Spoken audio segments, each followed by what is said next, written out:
Nako po mga kababayan, ikakagulat nyo ito. Naku, nakakakilabot itong pahayag ng isang pare. Hala ka. Binisto ang tunay na ugali ni former President Duterte.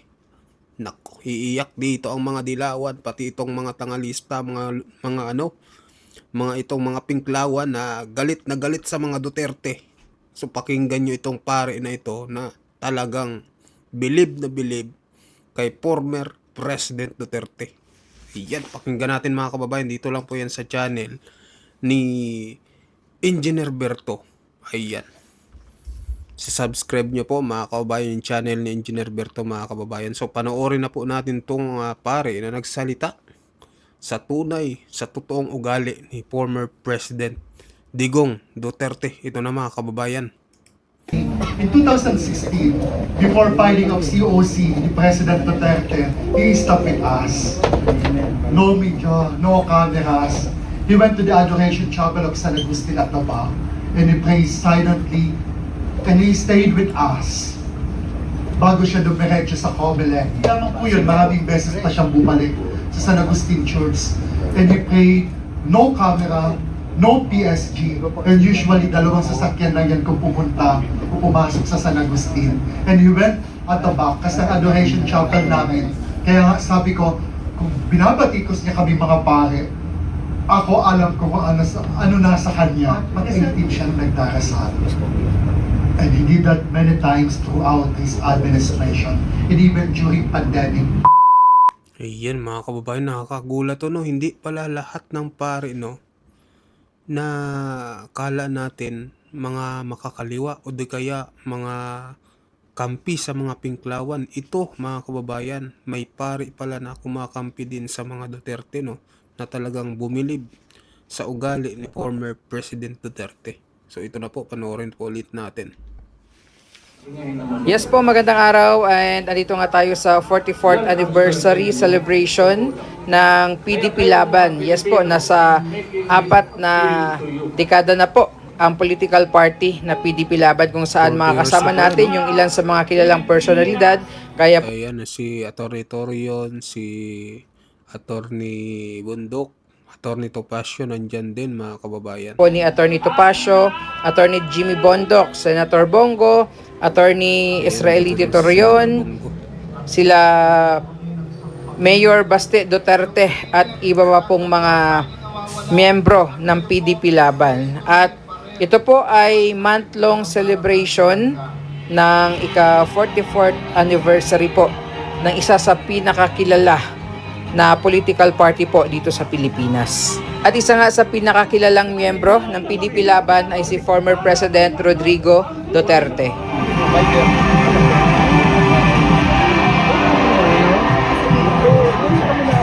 Konting panahon na lang mga kababayan, ilang taon na lang ba bago election ulit. 2 taon mahigit na lang po mga kababayan. So talagang napakalapit na.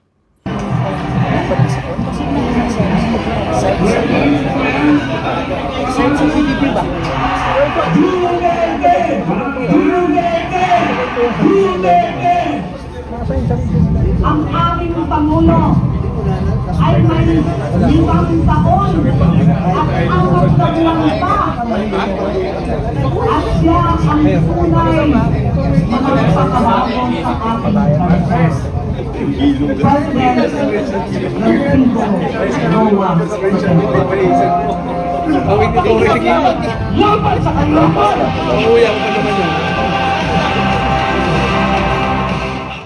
This is just a kick-off event of a month-long celebration para sa ating anibersaryo ng PDP.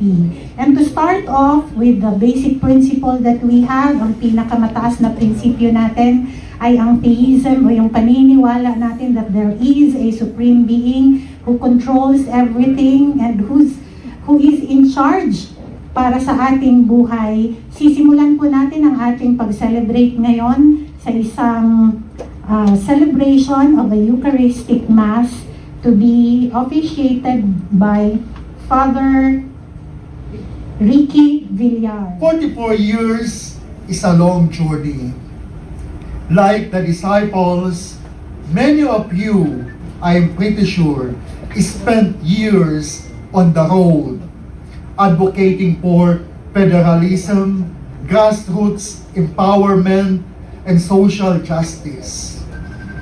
Minsan, sa gitna po ng politika at serbisyo, nakakalimutan po nating huminga. Rest is not a sign of weakness. Ang pagpapahinga ay hindi nangangahulugan na tayo ay mahina. It is a moment to reconnect to our whys. Bakit?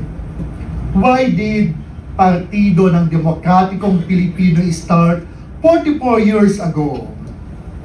It was built on the pillars of theism, humanism, enlightened nationalism, democratic socialism, and consultative and participatory democracy.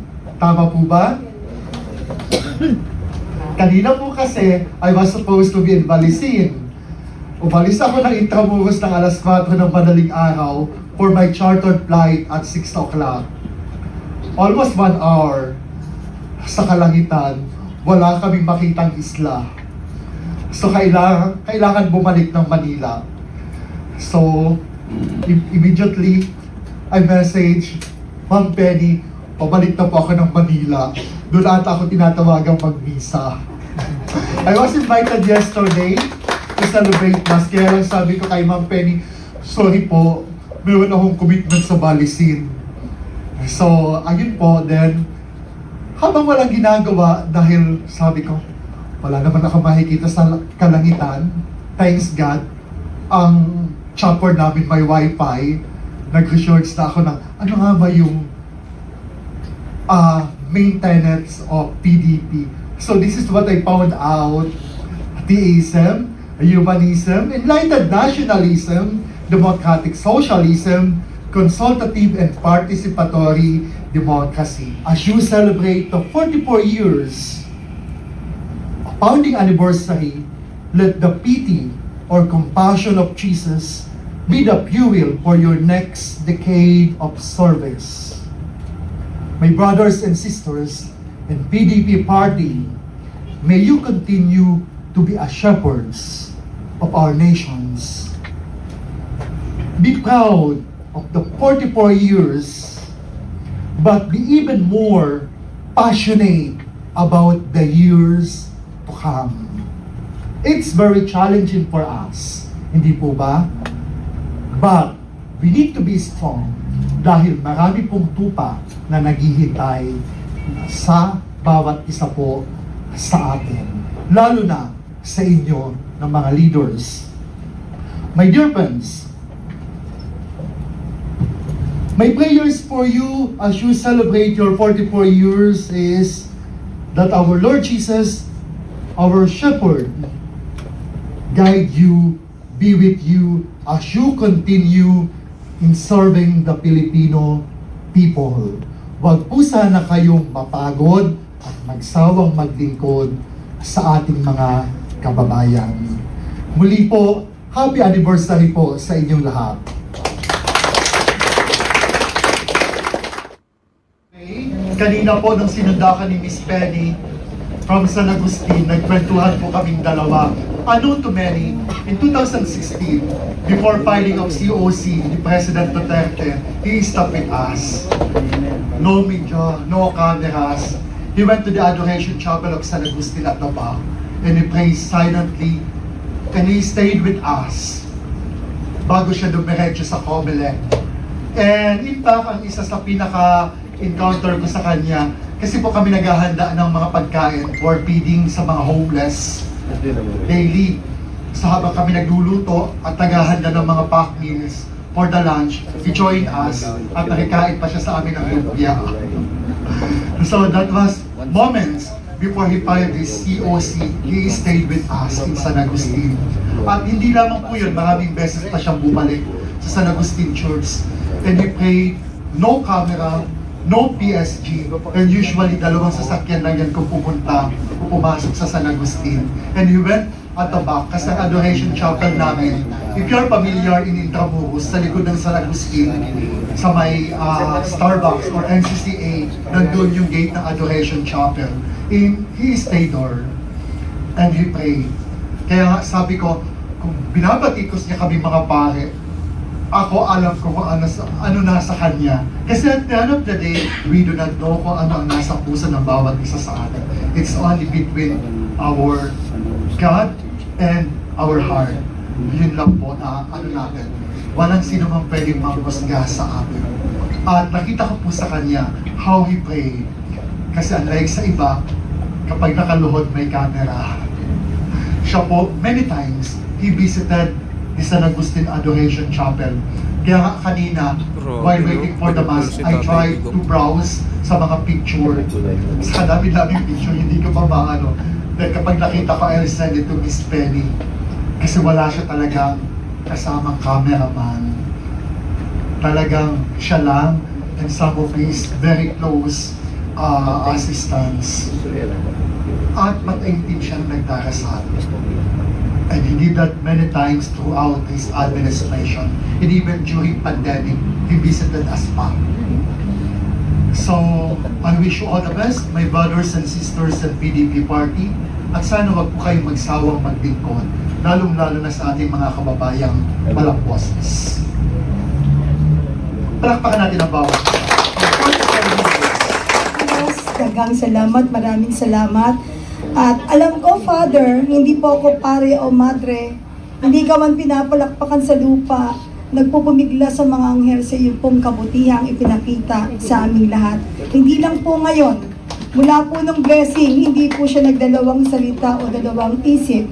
Father, pwede po ba? Yes, without thinking, and that is what we call God, thank you. Kahit po kami simpleng mamamayang Pilipino, si Father hindi ma-reach, pero ang dali lang palang atakin, kalagkarin si Father. For those who are here. Binabalik ko lang po na this is just the kick-off event for our month-long celebration of the PDP 44th anniversary. Iikot po tayo sa iba't ibang bahagi ng bansa para sa ating selebrasyon at lahat ng ating mga chapters and regional councils ay bibisitahin nga din po natin for different events and meaningful celebration of the 44 years of PDP. Sa pagkilala at nakita mo naman po ninyo ang number one namin principle ng PDP is the reason and why we give importance po sa mga religion.